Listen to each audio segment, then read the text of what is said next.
what my books are about is counter racism, how to counter racism. So what I'm required to say, according to the counter racist code, is that he said what he said, and he can interpret what he said if anybody asks him exactly what do you mean by all of this.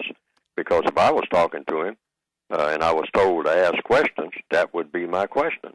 What do you mean exactly by what you're saying?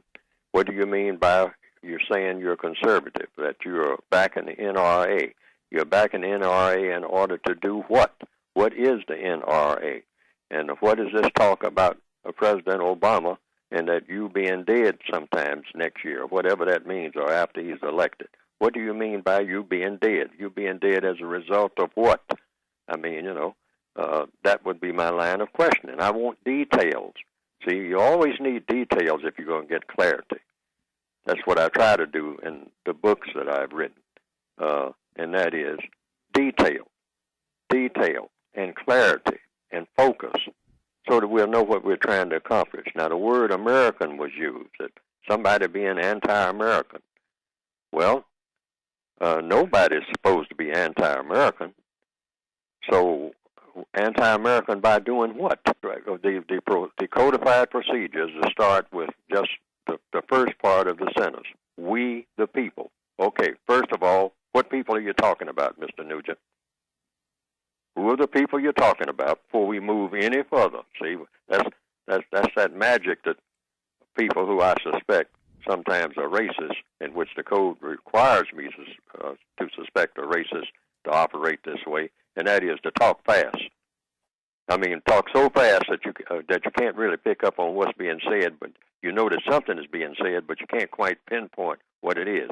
So first thing you do is slow everything down, frame by frame, just like you do when you're going over a crime scene, because racism is a criminal procedure.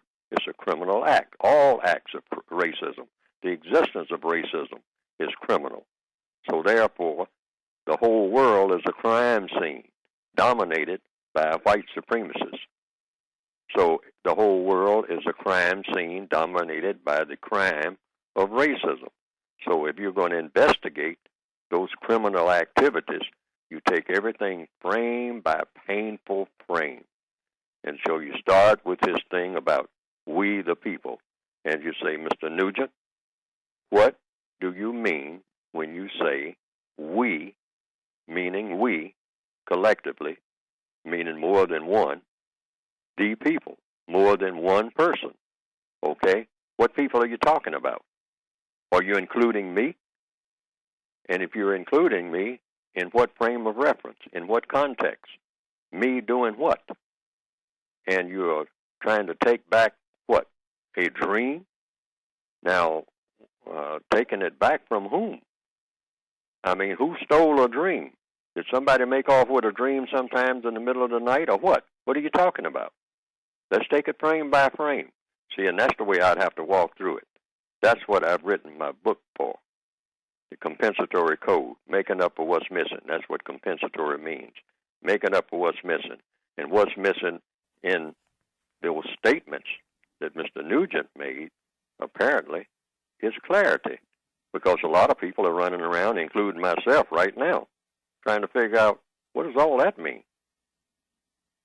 Because the first thing you lose, if you're dealing with a suspected racist, I'm not saying that Mr. Nugent is a racist, but if he's white and he's on this planet in the system of white supremacy, there is a chance that he may be one.